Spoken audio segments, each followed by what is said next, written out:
کہا کیا جاتا ہے کہ پیر صاحب جلالی ہیں، بدتمیز کا نام ہم نے جلالی رکھ دیا۔ تو یہ عجیب کہانی ہے۔ تصوف تو اخلاق عالیہ کا نام ہے، اور یہ جو نذرانے کا تصور ہے ہمارے ہاں طریقت میں، اس کا یہ قطعاً مفہوم نہیں ہے جو اس وقت موجودہ پیرانے کرام کہہ لیں یا کرائم کہہ لیں انہوں نے رکھا ہوا ہے۔ تو بالکل یہ تصور نہیں ہے، بلکہ یہ ایک بہت بڑی این جی اوز ہیں۔ ہر مرید نے اپنا دکھڑا پیر کے سامنے رکھنا ہوتا ہے، اپنا راز اس کے سامنے بتانا ہوتا ہے، اور وہ ہر ایک کے حالات سے آگاہ ہوتا ہے۔ تو نذرانے کا تصور یہ ہے کہ امیروں سے لے اور غریبوں کی مدد کرے۔ غریبوں سے بھی نذرانے لے لیے جاتے ہیں۔ وہ پتہ نہیں کراچی میں کوے ہوتے ہیں کہ نہیں ہوتے، ہمارے تو وہ کوے ہوتے ہیں، تو وہ بچہ روٹی کھا رہا ہوتا ہے تو اس کے ہاتھ سے بھی چھین کے لے جاتے ہیں۔ تو موجودہ دور میں تو پیروں کا بھی یہ حال ہے، غریبوں سے بھی نذرانے لے رہے ہوتے ہیں، اور وہ بیچارے اپنے خون پسینے کی کمائی سے ان کو پال رہے ہوتے ہیں، اور ان کی زندگی آسودہ ہے۔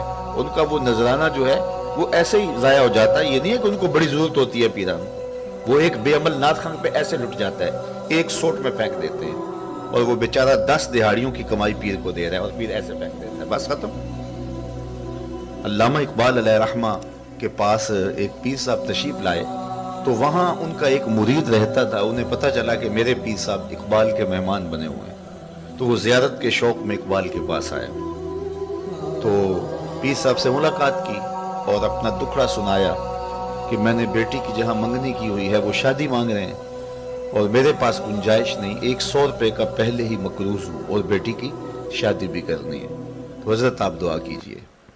تو انہوں نے ہاتھ اٹھائے اور دعا کی اور اسے اجازت دے دی۔ اس نے جیب میں ہاتھ ڈالا اور 10 روپے کا نوٹ نکالا، اس نے لپیٹا ہوا تھا، اور اس کو نکال کر کے نظر پیش کی۔ پیر صاحب نے اس نذرانہ کو قبول کر لیا اور جیب میں ڈال لیا۔ علامہ اقبال علیہ رحمہ سارا منظر دیکھ رہے تھے، ان کی ہنسی نکل گئی۔ خیر جب مرید جا چکا تو پیر صاحب نے کہا کہ حضرت آپ ہنسے کیوں تھے؟ فرمایا پیر جی آپ کی دعا کی قبولیت میں مجھے ہنسی آ گئی تھی۔ کہا آپ کو کیسے پتہ چل گیا کہ میری دعا قبول ہو گئی؟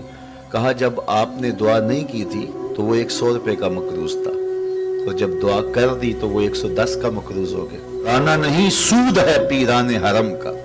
ایک تو مریدوں کی دعا ہے نا کہ پیر صاحب کی زیارت ہو جائے، اور ایک پیر صاحب کی دعا ہے الہی مجھے 200-400 مریدوں کا پیر بنا دے، اور ان کی دن بھر کی کمائی سے میری جاگیر بنا دے۔ سارا دن کماتے وہ رہیں، اور جو ہے وہ شام کو پیر صاحب کو نذرانہ دے جائیں۔ لیکن جو غریبوں سے بھی نذرانے بٹور رہا ہے اور ان کی غربت کا بھی خیال نہیں رکھ رہا، مرگ پہ جاتا ہے تو وہاں سے بھی نذرانہ لیتا ہے، تو پھر اس کو کس نے حق دیا ہے کہ اس کو پیر کہا جائے؟ یہ اس طرح کا ایک طبقہ موجود ہے، یہ ملنگوں کا، یہ چرسیوں کا، اور یہ بھنگیوں وغیرہ کا، یا جس طرح کے لوگ ہمارے سامنے آتے ہیں، بہت سارے عامل جگہ جگہ بیٹھے ہوئے ہیں۔ تو میں ان کو 2 نمبر نہیں کہتا، بالکل 2 نمبر نہیں ہے، یہ تو 420 نمبر ہیں۔ اور ایسے لوگوں کے ہاتھوں وہ لٹتے ہیں جو جہالا ہیں اور جو شعور سے عاری لوگ ہیں۔ ان لوگوں کے پاس جانے والے وہ اپنے سطحی مفاد کے لیے انتہائی اجاڈ اور انتہائی جاہل لوگ ہوتے ہیں۔ میں نہیں سمجھتا کہ ان کو 2 نمبر کہا جائے، یہ 420 نمبر ہیں، اور ان کے پاس جانے والے بھی اسی طرح کے لوگ ہیں، لیکن وہ سر سے لے کر پاؤں تک کاروباری ہیں، اور وہ اپنے اس نام کو، اپنے بزرگوں کے نام کو کیش کرواتے ہیں، اور وہ خانقاہی نظام کو ایک کاروبار کی صورت کے اندر رکھے ہوئے ہیں، اور ان کا مقصد حصول زر ہے۔